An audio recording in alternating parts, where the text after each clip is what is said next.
California is one of the most diverse U.S. states and home to people of many different ethnicities. Among them are Japanese Americans, whose ancestors came from Japan. We visited Japanese Americans living in the LA area to learn about their story during and after World War II. When the United States joined World War II, Japanese Americans were put into concentration camps because American government treated them as members of an enemy nation, despite the fact that many of them were born in the U.S. After the war, Japanese Americans who left the concentration camps were discriminated against and persecuted. This movie tells a story of how they returned to the former life and became a successful and respected group despite the lingering discrimination. My name is Cherry Yaeko Ishimatsu, and I've been living here about 6 years, going on 7, so I'm fairly new. And I was born in California, Fresno area. My name is Bill Shishima. I was born here in Los Angeles way back in 1930. Now I live in Monterey Park, about 15 miles from downtown Los Angeles. I'm a volunteer here at the museum.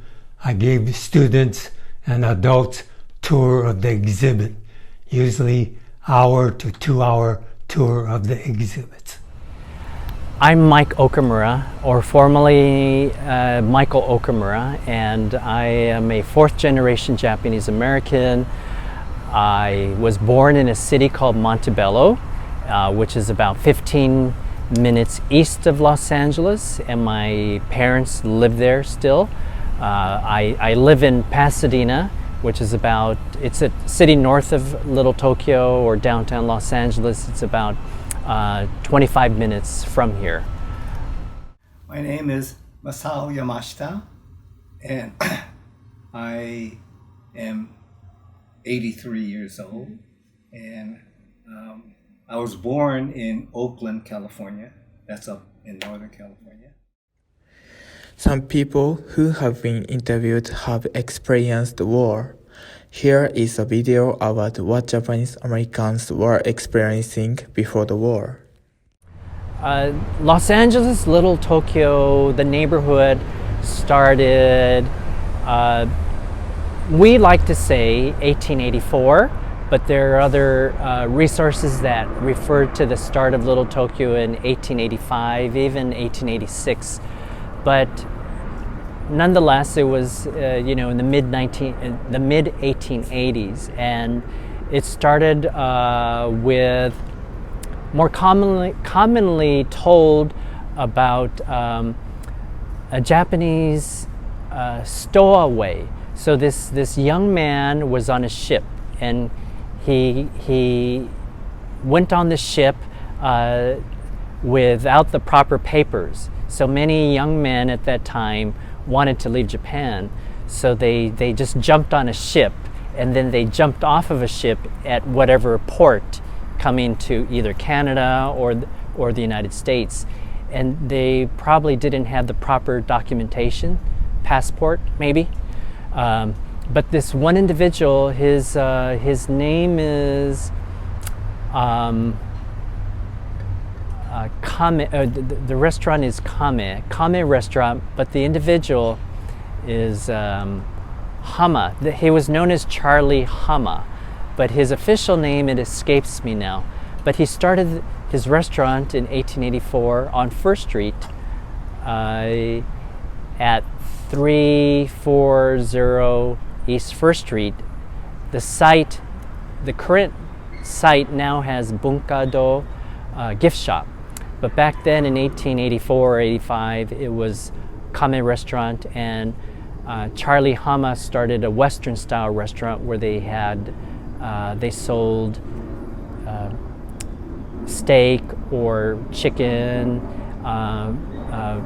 baked potato, coffee, and a slice of pie for maybe just 15 cents, 25 cents. So That's our understanding of when Little Tokyo started.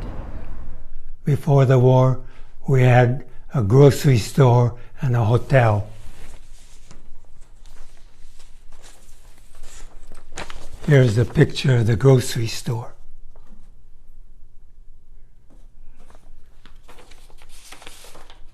And this store is right here in the corner. So this is downtown Los Angeles. It's called Main Street at that time. Okay. And so the Los Angeles City Hall, the post office right there. And this is a picture of our hotel. So he operated the grocery store and the hotel. So this is a modern picture. This is the old picture. So no more, this is all gone. So only the Los Angeles City Hall and post office. However, the outbreak World War II has gravely affected the lives of the Japanese Americans, especially on the West Coast. I should say maybe before Executive Order 9066 was signed, the Japanese community already knew something terrible was going to happen. And some of the families decided to leave California, Washington, and Oregon and move inland. So they moved to the states of Colorado, New Mexico, Utah, and they made a living there. They farmed, or they started small businesses, or they worked in the mines or the railroads, but they did not go to camp. After Pearl Harbor was bombed by the Japanese Imperial Navy on December 7th, 1941, the government started, primarily the FBI, started taking away Issei men from their homes, and they were taken to jails or other type of detention centers. In the middle of the night, the FBI agents would come banging on the door of the house saying, we need your husband's going to be taken away. The mother and the children didn't know what was going on. They were fearful, they were crying. They quickly prepared a suitcase for the father. He was taken away. And for many months, they did not hear from the father. There was no communication. My grandparents on my father's side, he was a businessman. He was also, like I said, a graduate of the Japanese Naval Academy. So whenever the Japanese merchant ships, the naval training vessels would come into port, he would be down there meeting them. So I would say the FBI here kept an eye on him, and when at the start of the war on December 7th, after Pearl Harbor evening, the FBI was sitting in front of his house waiting for him to pick him up and arrest him for being a leader in the Japanese community. And at that time, the same time in 1942, President Franklin D. Roosevelt signed Executive Order 9066 on February 19th, 1942, that started the process of the forced removal of the Japanese Americans from the West Coast. The government and the army was in a hurry to take us away. So they were going to move us, but they didn't have the camps ready, okay, where they were going to take us. So they had to put us in places that they could hold a lot of people, but they needed toilets and things like that. So they chose racetracks. So before I could even graduate from high school, because I was a senior then, Pearl Harbor happened, and we were shifted off to several camps. My family first went to a camp in Fresno, which was a camp located as a county fair ground. So wherever there was room, that's where they housed us. The first thing we did when we went into camp was to fill a mattress cover full of straw to use for beds. Some families were quartered into stables where they kept animals for the fairgrounds during when the fairgrounds were open. And so I was just happy that we were in a barrack, like the Army put their soldiers in barracks. And when World War II broke out, the family was sent to Santa Anita Racetrack, which was is from where we are right now, about 15 miles northeast of here. And it was probably the worst experience my dad had ever experienced, what we call today white racism, because the family had to live in a horse stall at Santa Anita Racetrack. And having been raised on a farm already, he said, no matter what you do to a horse stall, it will always smell like urine and feces. So that was probably one of the most humiliating time periods of my Inoue family's situation. And the people that were living there were my grandfather, Hirokichi, my grandmother, Asa, my dad, Kaoru, his younger sister, Kikue, and his youngest brother, Mamoru. Okay. And so they were sent from Santa Anita Racetrack while Hart Mountain was being built in Wyoming. There, they were at the Santa Anita Racetrack for about 3 months, living there before they were sent to Hart Mountain, Wyoming, which was a desolate area 60 miles east of Yellowstone National Park in the United States. And it became a difficult situation.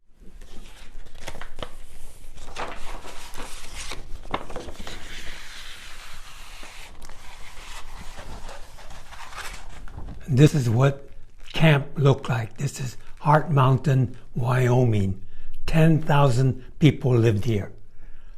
So, and during the war, the camp was the third largest city in Wyoming because we had a population of 10,000. So we lived behind a barbed wire fence and armed guard. So the barbed wire fence, this is a sample of the barbed wire. Now, I tell people the biggest problem for children was where can we play? Because the room were too crowded. Like I said, we had 9 in my family, so we had to always find some place to play. And during the summertime, it was about 105 degrees outside, or the wintertime. This is Utah. We used to get 3 or 4 feet of snow. So where do we play? And so I tell other children, one of our favorite places was the laundry room. See, the laundry room they had no room there. It was just tubs, and we could crawl around up in that. So that was one of our favorite places to play. Now, oh yes, I have lots of memories. Population 10,000 people, but probably 2,000-3,000 were children. So I had lots of playmates there. So, hate to say it, but camp was fun for children. We had the Boy Scout unit. We had 7 Boy Scout troops. So we competed against each other in Boy Scout skills and also in basketball and in football.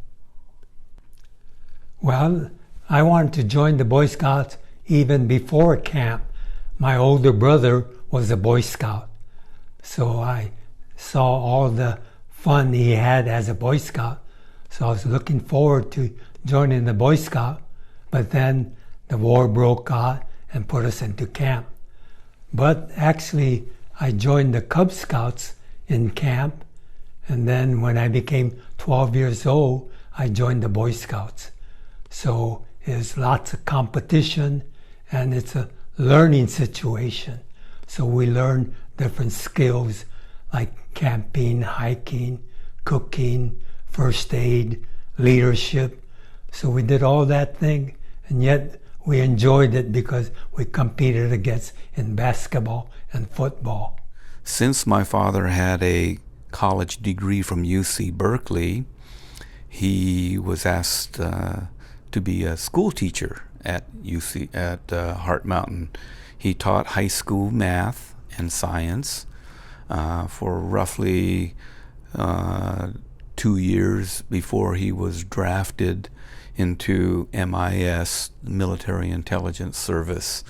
And after going through the Military Intelligence Service and boot camp, he was sent to language school to learn Japanese technical terms so that he could be an interpreter in the Pacific War. So I spent 3 years in camp, but I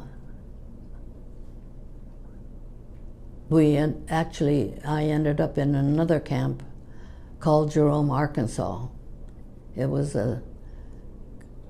We had to take a train that took us 9 days to go to Arkansas. Then I was in there for about three more years. For the most part, many of the people of Japanese ancestry were in the camps for 3.5 years, some longer, some shorter. But tragically, 2/3 of the people in the camps were citizens of America by birth. So including my mother and father, they were American citizens. And everyone had no time in court. There was no due process of law. The government just said you must leave and go into the camps. As you can see, Japanese Americans are treated harshly during the World War II. After that, does it make it something better? Also, how do they get back ordinary life? When we were able to leave camp, I went to Chicago because my brothers were already there. And a family of 9 children, I could always find somebody, a member of the family somewhere, even though there was a lot of discrimination because it was hard finding a place to live in Chicago because people did not want to rent to the Japanese. So we were made quite aware that we were the enemy. And we lived the war years struggling with what we could earn after I left camp. So I was 19 when I left camp and about 20 years old. I can't even remember but I think it was more like 20 years old when I left camp and went to Chicago. So now I was on my own and had to make my way for myself.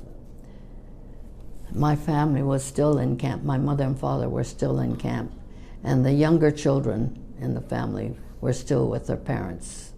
When the war ended, we didn't have anything here in California. So they gave us, the government gave us when we war ended, they gave us $25 each and a bus ticket, okay? So my father knew some people living in Salt Lake City, okay? Salt Lake City is the capital of Utah, right? So we just took a bus and went up to Salt Lake City. We moved into a place. and it was a terrible place. We didn't have any money, and so my father tried to work as a gardener, but in Utah or Salt Lake City, the winter months were very long, so there was no need for a gardener during the wintertime. So he got a job as a dishwasher in a little Mexican restaurant. So my oldest sister, who was still in high school, she got a job as a domestic. Do you know what a domestic is? They work in a house for a family. They take care of the children, or they cook or clean house. So that's what my sister did. She was still going to high school, but after school she would go to work for this family. After the War Relocation Authority, they were telling people where they should be living. And so my grandfather's case, he was told that he's not allowed to come back to California anymore, that he had to stay away because they didn't want another Japantown. They didn't want another little Tokyo. So he first went to New York and he worked as a farmer, which was very different than what he was doing before. And it's a company that still exists today. It's an American frozen food company. And then he ended up going to Chicago. And I don't know if you're familiar, but in Chicago there's a pretty good Japanese American community living there, but they weren't allowed to have a little Tokyo or Japantown there. So they all live far apart from each other. And so that's where he ended up resettling. My grandmother and the rest, and one brother ended up going back to California, to Los Angeles. They just couldn't be away from the West Coast. And then her two brothers stayed in Chicago after the war. But I think it was very difficult because of jobs and also housing. So everything that they had before the war was gone, completely gone. So even if you owned something, anything you owned was just gone. Yeah. When during the war, we were not supposed to speak Japanese. And then so after the war, we continued, don't speak Japanese. So I was 14 years old, so I didn't learn Japanese. But after I became a young adult, my parents regretted that I didn't go to Japanese school. So my younger brother and sisters had to go Japanese school, after school or on weekends. As a child, I was indoctrinated that no matter where we go, new place we go, we will be ostracized. But I'm happy to say that during my lifetime in Indio, that's near Palm Springs, and there are a lot of Japanese down that way now.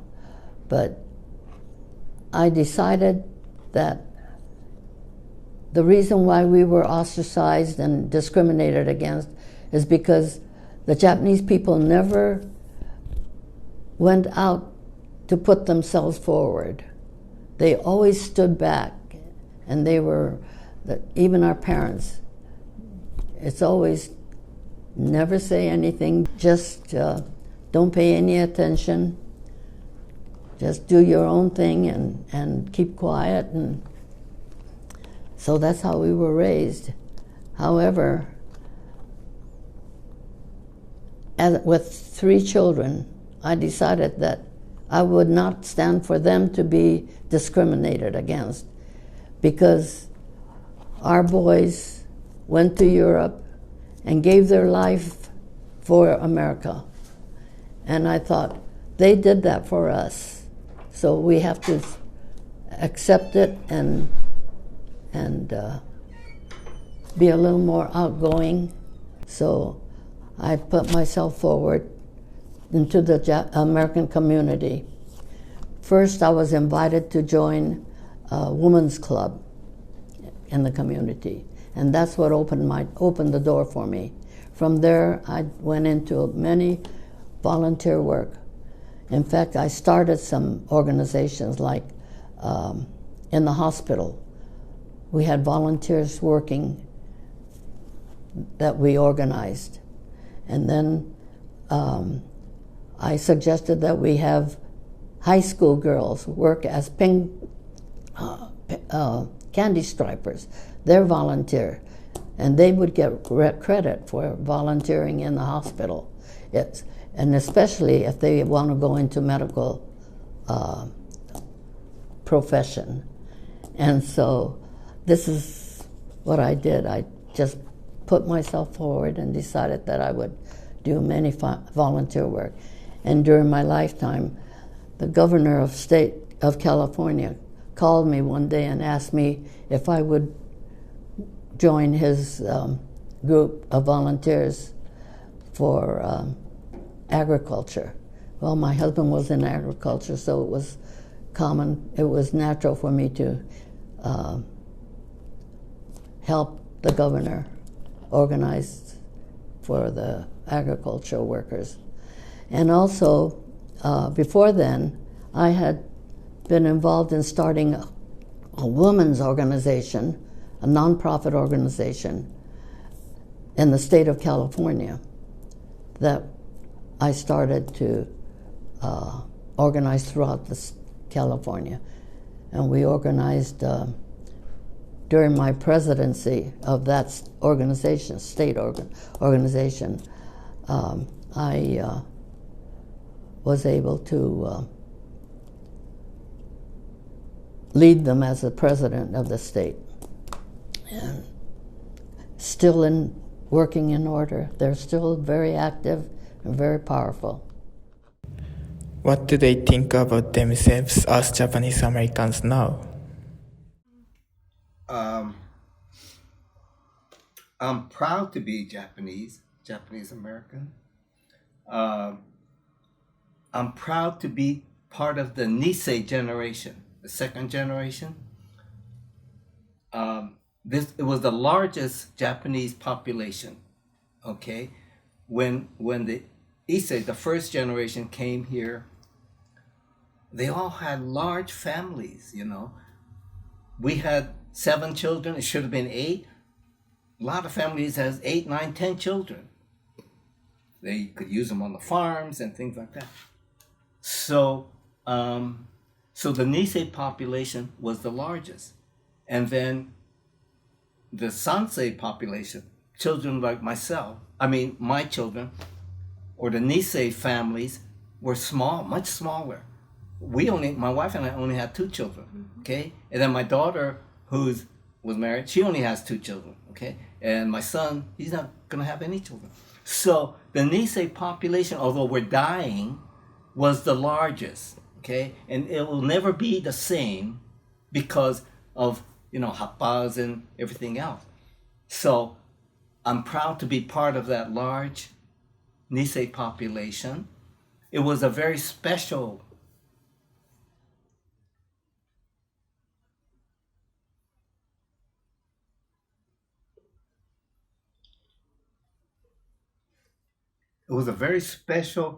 group because of what the Niseis went through because of the war.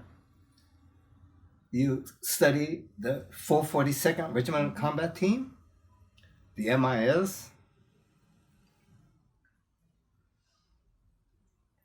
because my wife had 3 uncles in the 442. They were wounded.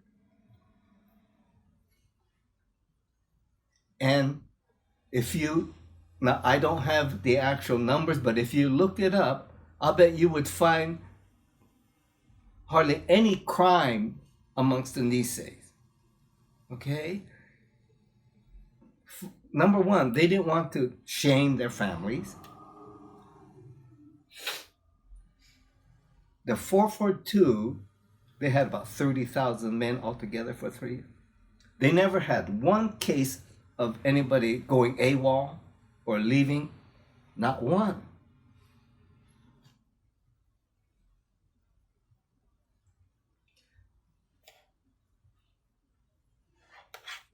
So, I'm proud to be an Issei.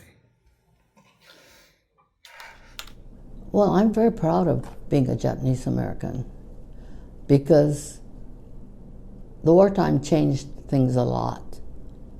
And I'm for the change that happened to us, because I think we have to thank the young men who left camp to go volunteer to fight in Europe.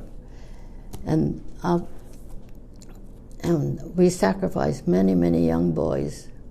And so I'm very proud of them, and I feel that they did it for us, so we should take care of it well and correctly.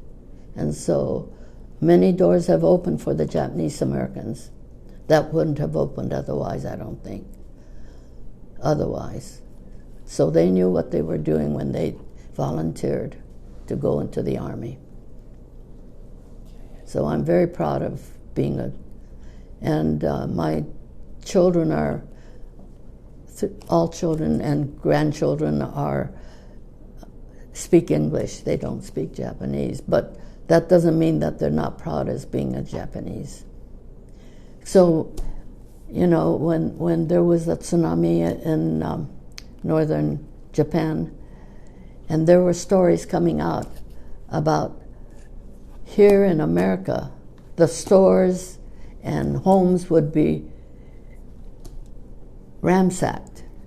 But in Japan, the people were voluntarily putting things back on the shelf and helping the people get back on their feet.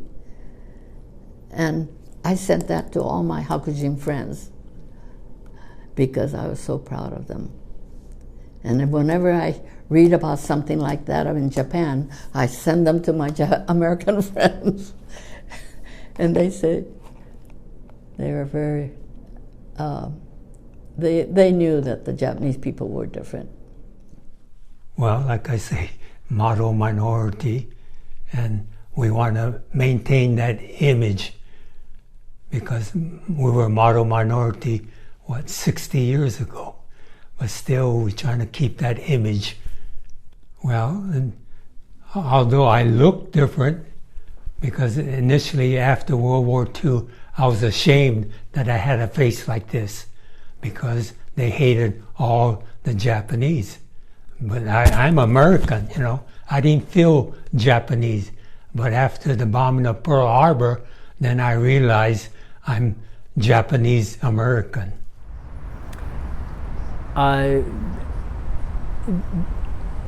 Being Japanese American, what it means to me is that I can be proud of my unique heritage, because we come from a people who suffered harsh conditions when they arrived in the United States in the early part of the 20th century because of many discriminatory laws and being unwelcome in this country. Our Issei's ancestors did not understand English. They came with very little money. They had family and friends here already, but they had to work very, very hard because they were unwelcome here. But they persevered, and they built communities like Little Tokyo or Nihonmachi, all up and down California. So I'm very grateful and honored that I can carry those traits and heritage to the next generations and the future generations. And I'm very happy and proud that the young generation want to learn about their heritage and their background. So there are even more programs for the young people to go to Japan and learn about their roots. So I hope that continues well into the future. Japanese Americans were discriminated against and persecuted many times in the Japanese Americans' history, but they made an effort to make their place because they were proud of being Japanese American. So other Americans recognized their attitude and they were a success in the United States. We felt their spirit keeps being inherited now.